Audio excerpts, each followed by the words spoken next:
Then just go right into Oh, the veterinarian is closed. I'm supposed to buy food. Yeah, so welcome to Foreigner in the Philippines. We're still in Taliban. We just came from Gindulman. Oh man, I need to off the what? aircon. Save aircon. Save gasoline. In our house, we have an aircon, but we off it. Ayan, save electricity. When we're in the car, we said, save aircon, save gasoline. That's another restaurant there. That's Pips Coffee. Pips Cafe. Why it's called Pipi? The other one is Pepe Coffee. The other one is PP coffee, Uh-huh. and that one is called Peeps. And that's Andox there. Andox. San Pedro and then Andox. I love their chicken. It's different taste, which is really good. Different taste than other, you know. Other than that, just to do a video of what's going on. When are we going to get that dash now? I got already. You got it? Yeah, I got already. When? Just today. I bought it in there. I saw it. I don't know if it works, you know, so let's find out.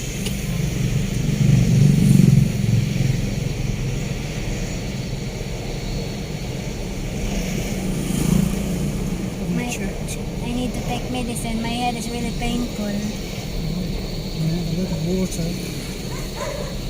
I want to break my head. What time did we have lunch? Around 3:30? We arrived here around 3:30 and then we have other things to do it here.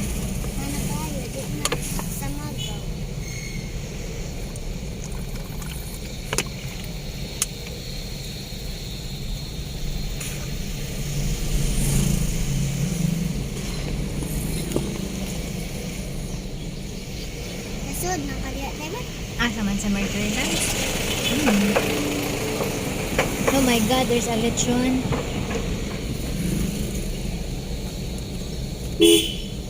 I did it. It's a woman driving.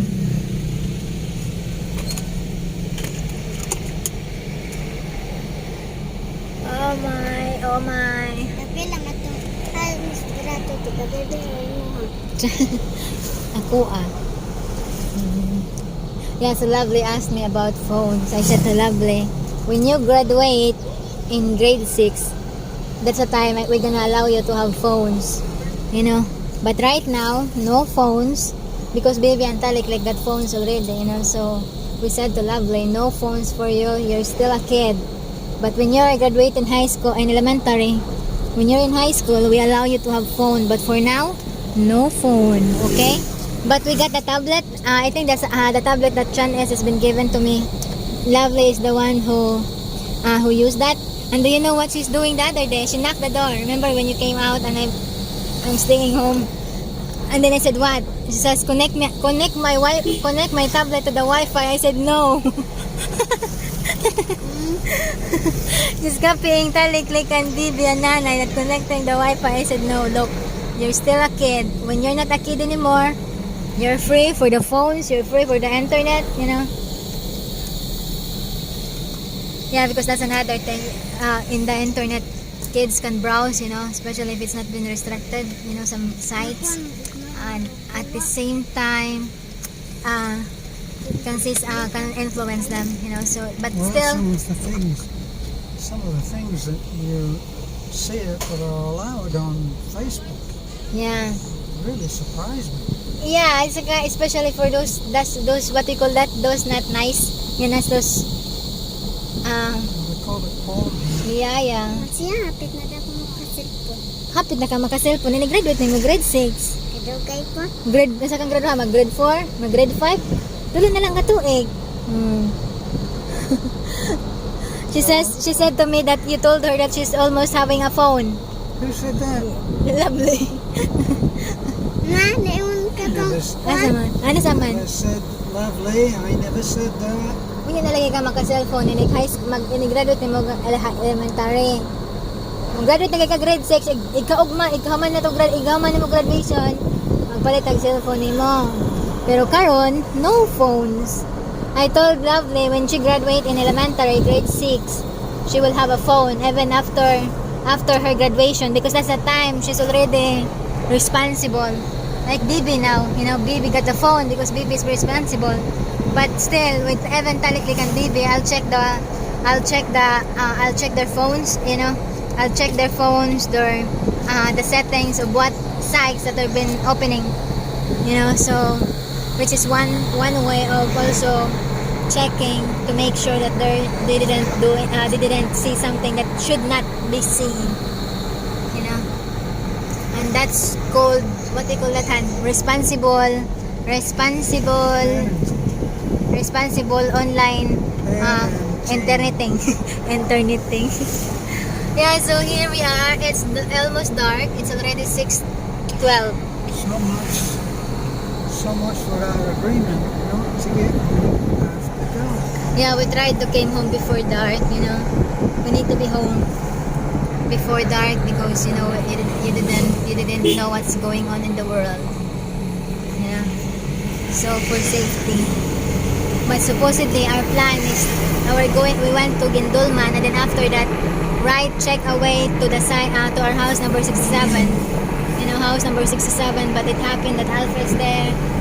So and tomorrow we're gonna drive to Tagbilaran with him, for him to go there to meet up the agent. So what what a vacation. We met at BB Coffee with Alfred and Marjorie, who's been taking him around, helping him navigate the Philippine system. But Alfred is a little concerned about driving. Honey, how are you holding that thing? I'm holding. Is anybody in the picture? Yeah, you're in the picture. Oh, really? Okay. It looks like you would be getting a little portion of sky and tree. So, as I was saying, he's a bit concerned about the driving of the vans and the buses for going up to Tagbilaran, and he just has the small multicab, which I agree, we've done that trip with the multicab, and it's no great pleasure, and certainly I would not want to be doing the bus trip again, and especially not the white vans. The white vans are cheap and they're very fast, but therein lies a problem. They fit about 18 people in the van, and then they drive like there's no tomorrow. And the way that they drive, that's quite likely that there might not be a tomorrow. So we agreed that we'd help him out and drive him up there in the Raptor. Bad timing really, because we could have gone up there today after we'd been to Gindulman, which is what we should have done. But I think that request came in late, didn't it, Beth? Yeah. They wanted us to go tomorrow. Yeah, it just happened. Marjorie messaged me that Alfred told her that we are going with him. I said no. I said no. We didn't agree with that. That's last Monday or Tuesday. We remember when supposedly we he met Monday or Tuesday, and then it was been cancelled. Changed. So that's why I didn't. I said to Marjorie, no, we didn't agree on that. Well, what Beth is saying is we hadn't agreed that it was going to be tomorrow. Yeah. But of course, we understand the urgency of what's happening at the moment with his visa problem, and the problem is that they really don't want to have to leave the Philippines. This is the thing: is leaving the Philippines is not the issue. It's that you can't, unless you're married to a Filipino, you can't get back in, unless of course circumstances are extenuating. Now, my observation has been that they don't seem to be making any allowances for the chaos that's being caused by The virus. COVID. So, you know, people are finding that certain areas that they live in are locked down, so they're not allowed to go out. The other is that sometimes the public transport is not available, so they literally can't get from home to the point to the immigration department that would normally renew their visa.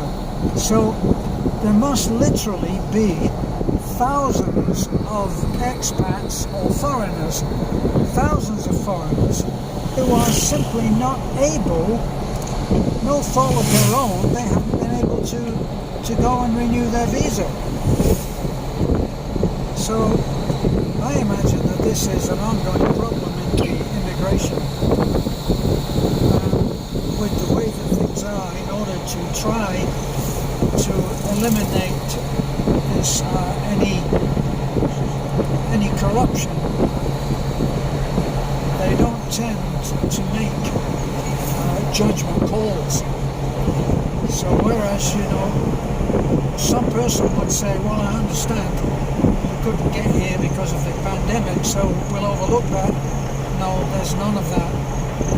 You get a penalty, and it's quite a high penalty. It's either a weekly or a monthly, probably monthly penalty, 1,000 pesos per month for every month that you are out of status. Now, if you go over a year, then I'm not sure, but I think you're in for trouble. But anyway, the best thing to find out about this is to go online and go straight to the source, which is immigration. But meantime, tomorrow we'll pick Alfred up at 7:30 a.m. and we'll get him up to Banglao, where he'll be able to go face to face with someone who we believe will be able to help him. Keep our fingers crossed. Okay. Yeah, we're hoping for the best of Alfred, you know. We are hoping for the best.